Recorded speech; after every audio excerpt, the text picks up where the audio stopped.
आपका स्वागत है। आज हम 11th क्लास की सोशियोलॉजी का चैप्टर नंबर 2 लेकर आए हैं, जिसमें समाज शास्त्र में प्रयुक्त शब्दावली, संकल्पनाएं एवं उनका उपयोग, इसके बारे में पढ़ेंगे।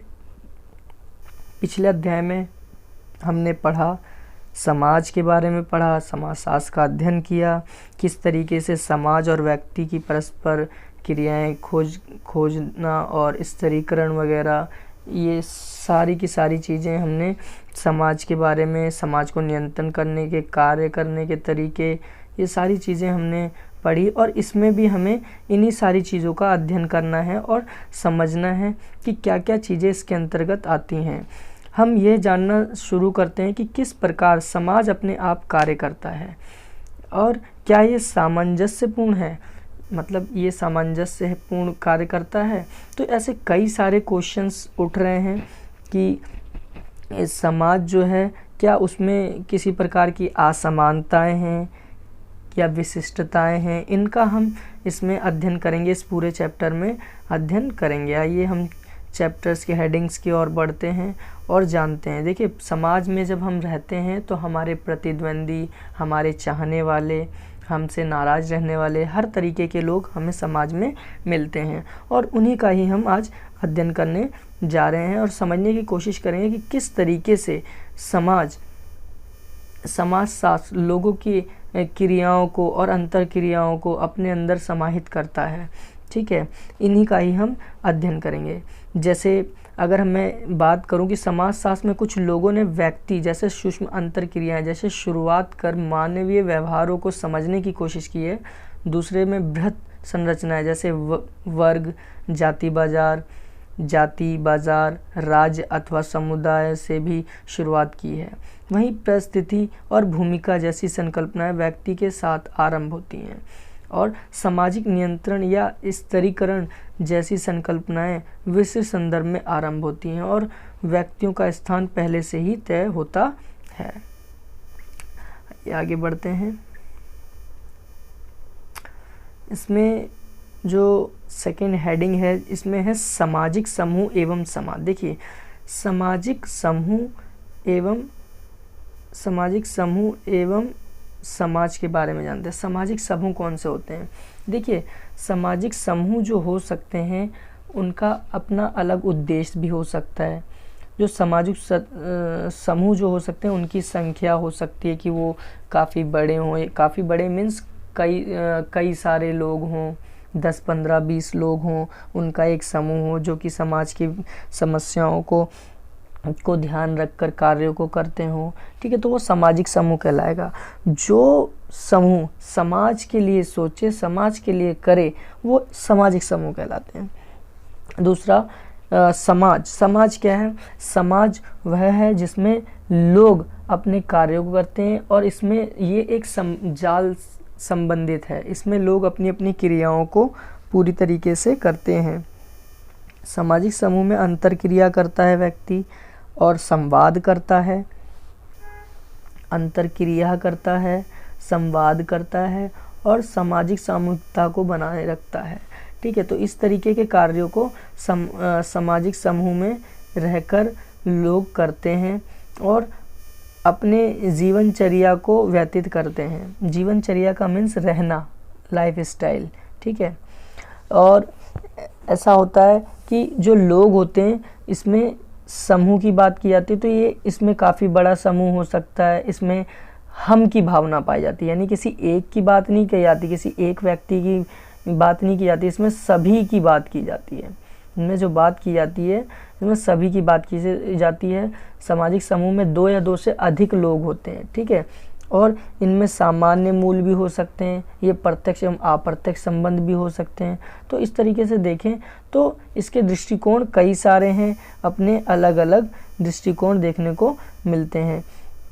जैसा कि देखिए, इसमें बताया भी है कि हम की बात की जाती है। इसमें ये देखिए, हम की भावना होती है, आनी चाहिए, क्योंकि ये ग्रुप है, इसमें किसी एक व्यक्ति की बात नहीं होती है, सबकी बात होती है, इसलिए इसमें हम की बात की जाती है। लिखा है, एक सामाजिक समूह में कम से कम निम्न विशेषताएं होनी चाहिए।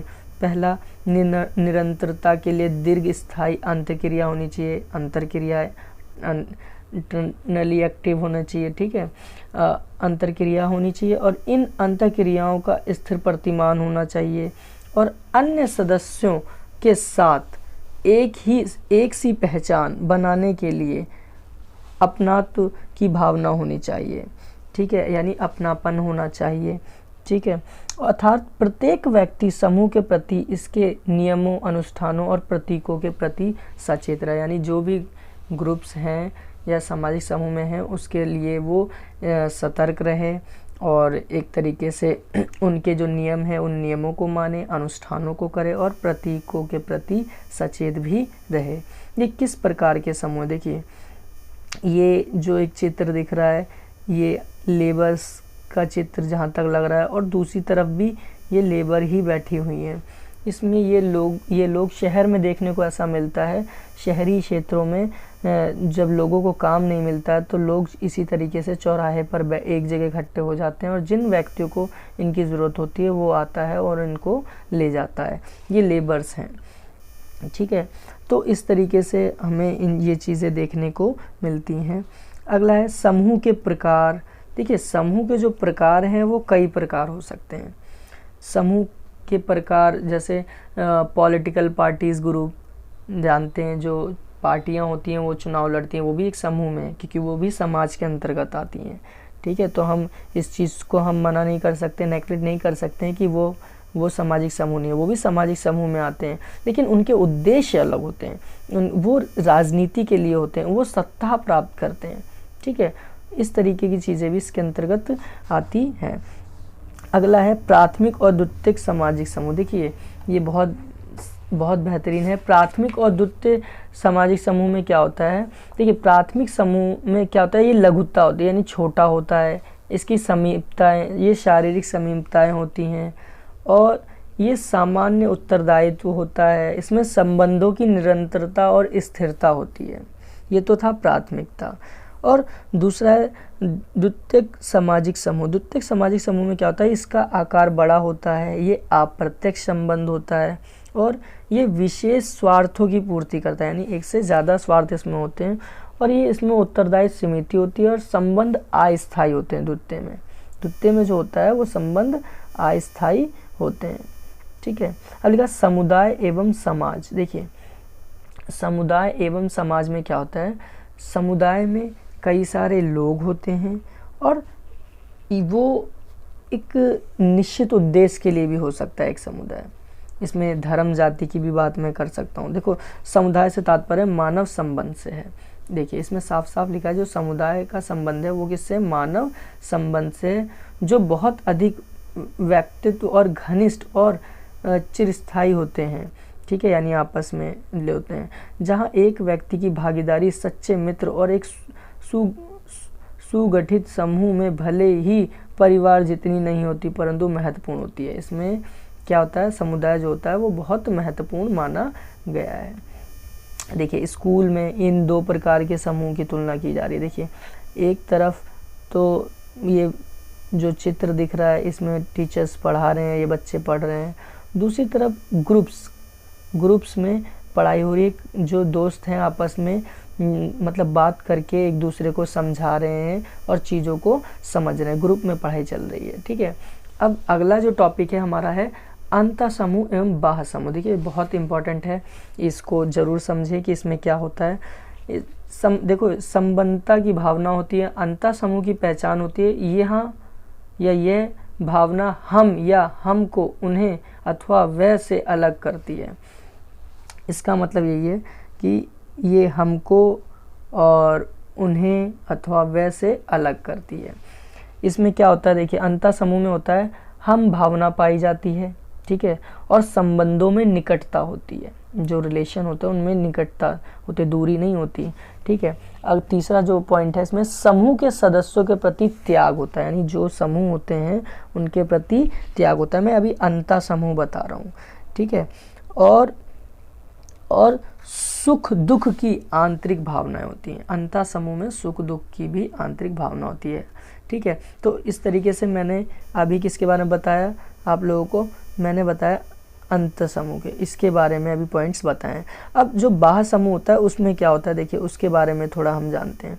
जो बाह्य समूह होता है उसमें भी हम भावना का अभाव रहता है, यानी हम भावना नहीं होती, संबंधों में इसमें दूरी होती है। बाह्य समूह में क्या होता है, संबंधों में दूरी होती है, त्याग और सहानुभूति औपचारिक ढोंग होता है, ठीक है, और सुख दुख का बाहरी रूप है। बाहर देखिए, बाह्य समूह का मतलब ही है बाहर के समूह या बाहर का कोई दोस्त। अब उससे क्या होता है, उसमें हम की भावना का भाव रहता है, संबंधों में दूरी रहती है क्योंकि वो बहुत दूर है, मैं यहाँ हूँ, ठीक है, और जो सहानुभूति है वो बहुत कम होती है उनमें, सुख दुख में भी वो हमारे साथ नहीं दे सकता है। तो ये सारी चीज़ें इसके अंतर्गत आती हैं, ठीक है, और ये दोनों में अंतर है, अंतर समूह और बाह्य समूह में, जो मैंने अभी बताया आप लोगों को, ठीक है। अगला है संबंध समूह। क्या है, देखिए संदर्भ समूह क्या होता है, ये किसी भी समूह के लोगों के लिए हमेशा ऐसे दूसरे समूह होते हैं जिनको वह अपने आदर्शों की तरह देखते हैं, यानी उनको हम आदर्शों की तरह देखते हैं। देखिए संदर्भ समूह में एक व्यक्ति या लोगों का कोई समूह जो किसी की तरह दिखने की इच्छा रखते हो, यानी किसी और की तरह दिखना चाहते हो, व्यक्ति या समूह जिसके जीवन शैली का अनुकरण किया जाए, ठीक है, या हम एक संदर्भ समूह से संबंधित नहीं है लेकिन हम उन समूह के साथ खुद को पहचानते हैं। ऐसा देखने को मिलता है कि हम होते कुछ और हैं लेकिन दिखाते कुछ और हैं, ये सारी चीज़ें भी इसके अंदर आती हैं। संदर्भ समूह में सांस्कृतिक और जीवन शैली और आकांक्षाओं और लक्ष्यों उपलब्धियों के बारे में जानकारी महत्वपूर्ण स्रोत होती है, ठीक है, जो जानकारी होती है एक महत्वपूर्ण स्रोत के रूप में आती हैं, ठीक। जैसे हम भारतीय लिखा है ना, देखिए भारतीय महिलाएं अपना रहन सहन भारतीय ही रखें, ये आकांक्षा रखते हैं, और ये भारतीय महिलाएं अंग्रेजी महिलाओं का कुछ रहन सहन ग्रहण करें तो बिल्कुल उनकी तरह ना बने, यानी उनकी तरह ना बने, हमें दूसरों को देखकर हमें उनको पूरा अडॉप्ट नहीं करना है, यानी उनकी तरह नहीं होना है। जैसे अंग्रेज हैं, अंग्रेज लोग बहुत ज़्यादा मॉडरेट होते हैं, तो अब इसका मतलब ये नहीं कि हम भी उन्हीं की तरह ही एकदम बन जाएं, ठीक है। संदर्भ समूह की मीनिंग यही है। अब अगला है समवयस्क समूह। समवयस्क समूह क्या होता है, समवयस्क समूह जो होता है उसमें क्या होता है, ये एक प्रकार का प्राथमिक समूह है जो कि सामान्यतः समान आयु और व्यक्तियों के बीच होता है। देखो समवयस्क समूह जैसे स्कूल में जो तुम्हारे फ्रेंड्स होते हैं, या तो तुमसे 1 साल बड़े या 1 साल छोटे होते हैं, जो तुम्हारे साथ के लोग होते हैं वो तुम्हारे समवयस्क समूह कहलाते हैं, और वो हमेशा आपके साथ रहते हैं। सामाजिक स्तरीकरण क्या है, देखिए सामाजिक स्तरीकरण से तात्पर्य है भौतिक या प्रतीकात्मक लाभ तक पहुंच के आधार पर समाज में समूह के बीच की रचनात्मक असमानताओं के अस्तित्व से है। अतः स्तरीकरण को सरलता शब्द में लोगों के विभिन्न समूह के बीच संरचनात्मक असमानता के रूप में परिभाषित किया जा सकता है। अक्सर सामाजिक स्तरीकरण की तुलना धरती की सतह में चट्टानों की परतों से की जाती है। देखिए ऐसा होता है कि जो धरती है और इसके नीचे जो चट्टान है, इससे इसको कंपेयर किया गया है, ठीक है। और जो समाज को एक अधिक्रम जिसमें कई परतें शामिल हैं के रूप में दिखा सकता है, जिसमें स्तरीकरण आता है और संरचनात्मक असमानताएं आती हैं, ठीक है, स्तरीकरण भी आता है। आगे बढ़ते हैं। मानव समाजों में ऐतिहासिक रूप से स्तरीकरण की 4 व्यवस्थाएं मौजूद हैं। एक तो है दासता। क्या है, दासता, जाति, स्टेट एंड वर्ग। देखिए दासता क्या है, दासता जाति तो आप सभी जानते हैं, वर्ग यानी मिडल वर्ग, अपर वर्ग, अभिजात वर्ग। दासता का मतलब है दास प्रथा, जो कि गुलाम बनाना एक तरीके से, और ये पहले 18वीं 19वीं शताब्दी में कभी होया करता था, लेकिन धीरे धीरे इसको समाप्त कर दिया गया है समाज से, ठीक है। अब ये सारी चीज़ें ख़त्म हो चुकी हैं। अब आते हैं हम जाति की बात करते हैं। जाति क्या है, हर समूह, हर लोगों की अपनी जाति और धर्म होता है, और जो कि एक समाज में रहते हैं या एक जाति, एक कुनबे में रहकर भी अपना जीवन काटते हैं। ज़्यादातर लोग अपने जाति धर्म के भाइयों के साथ रहते हैं। हम समाज में देखते हैं कि अगर गांव की बात की जाए तो जैसे सुनार हैं तो सुनारों का घर एक साइड, सारे सुनारी सुनार होंगे, उनके घर होंगे।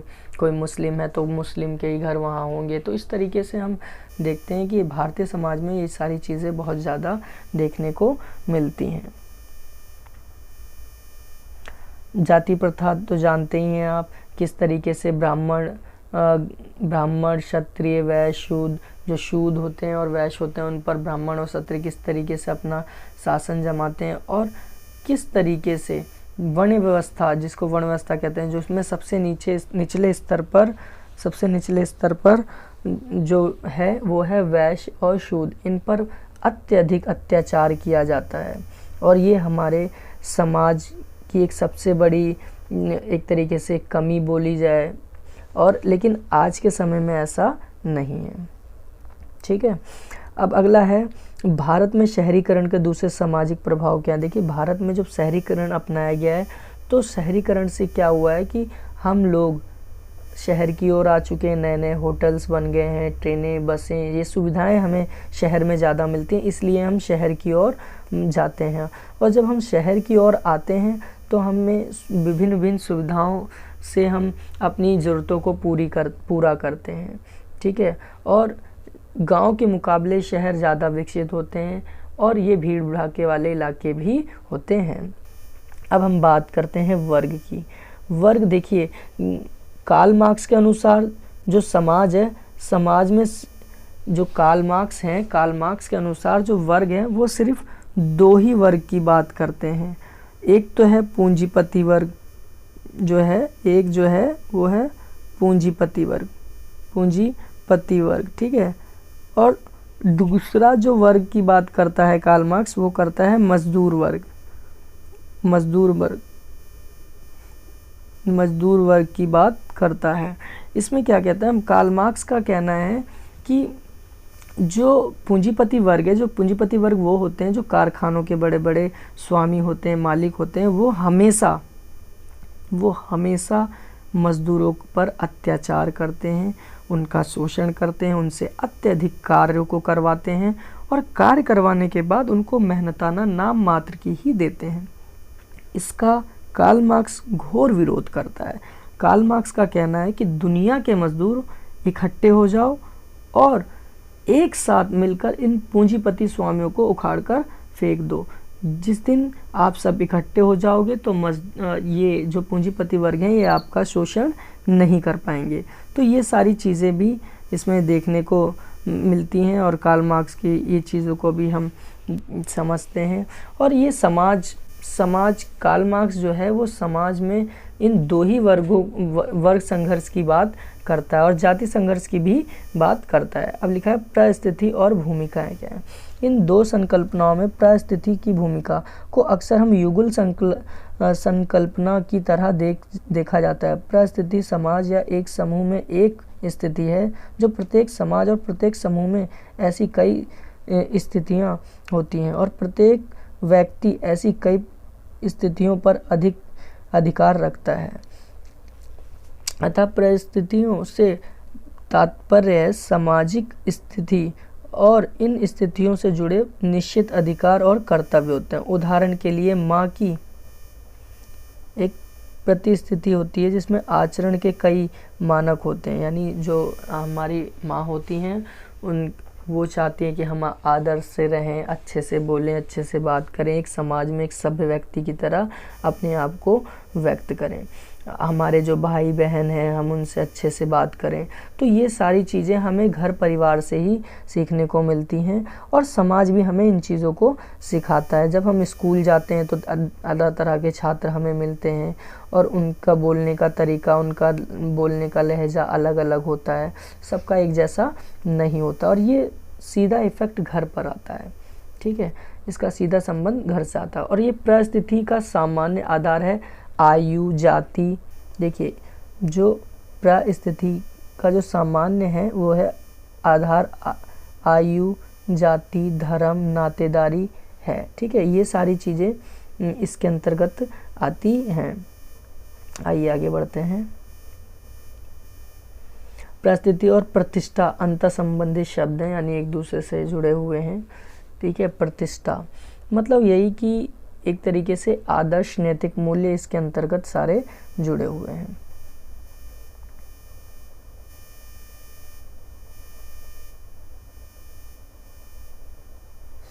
डॉक्टर की प्रतिष्ठा ज़्यादा होगी, मतलब यही है कि जो डॉक्टर है उसका काम है मरीजों को ठीक करना, बेशक उसकी इनकम कुछ भी हो वो मैटर नहीं करती है।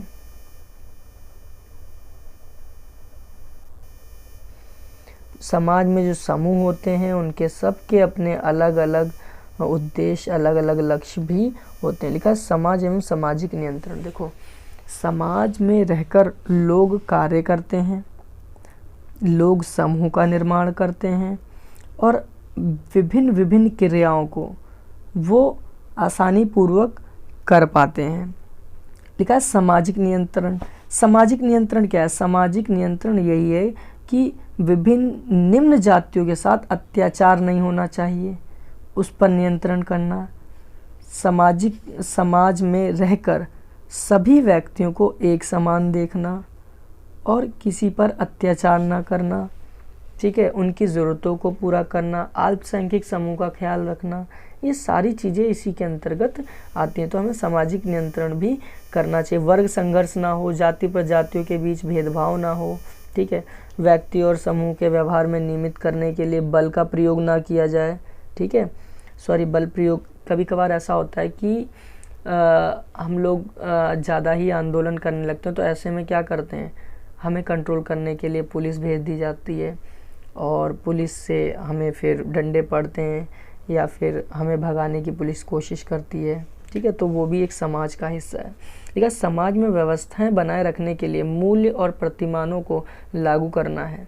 मूल्य और प्रतिमानों को लागू करना भी ज़रूरी है। ठीक है, आइए आगे बढ़ते हैं। इस तरीके से देखिए तो समाज को नियंत्रण करना औपचारिक और सामाजिक नियंत्रण के माध्यम से एक साधन होता है। उदाहरण के लिए कानून और राज्य।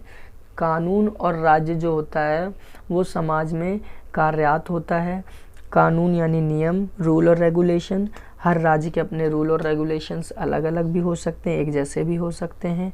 ठीक है, और राज्य अपनी व्यवस्था को संभालने के लिए, सामाजिक स्थिति को कंट्रोल करने के लिए कुछ कड़े कदम भी उठा सकता है, हम पर अत्याचार भी कर सकता है। वो पुलिस द्वारा हम पर लाठीचार्ज भी करवा सकता है। तो इस तरीके से काफ़ी सारी चीज़ें हैं। औपचारिक साधन के माध्यम से जोर दिया जाता है। ठीक है, स्वीकृति, पुरस्कार व दंड का एक ढंग है। ठीक है, यानी पुरस्कार और दंड समाज में ही दिया जाता है। अंतर जातीय विवाह करने पर भाई ने बहन की हत्या की। देखो, ये चीज़ें जो होती हैं समाज में ज़्यादा देखने को मिलती हैं। समाज में क्या होता है, अंतर विवाह होते हैं तो इस तरह की घटनाएं आम हो जाती हैं और ये सब घटनाएं देखने को बहुत मिलती हैं। ऐसा हमें नहीं करना चाहिए। पर इस तरीके से ये चैप्टर, सेकंड चैप्टर भी फिनिश हुआ और ये चैप्टर मैंने पूरी कोशिश करी है कि ये आपको समझ आए। और अगर इसमें कुछ रह गया हो, कोई टॉपिक समझ ना आया हो, तो प्लीज़ मुझे कमेंट्स करें। मुझे कमेंट्स करके बताएं कि मुझे ये वाला टॉपिक समझ नहीं आया है। मैं कोशिश करूँगा कि नेक्स्ट वीडियो में या उस बच्चे को मैं कमेंट्स में पूरी तरीके से क्लियर कर सकूँ। और अगर आपको ये वीडियो अच्छी लगी हो तो इसे लाइक करें, शेयर करें। और अगर आपने मेरा चैनल अभी तक सब्सक्राइब नहीं किया है तो इसे सब्सक्राइब करना ना भूलें। Ready to teach. Thank you, धन्यवाद।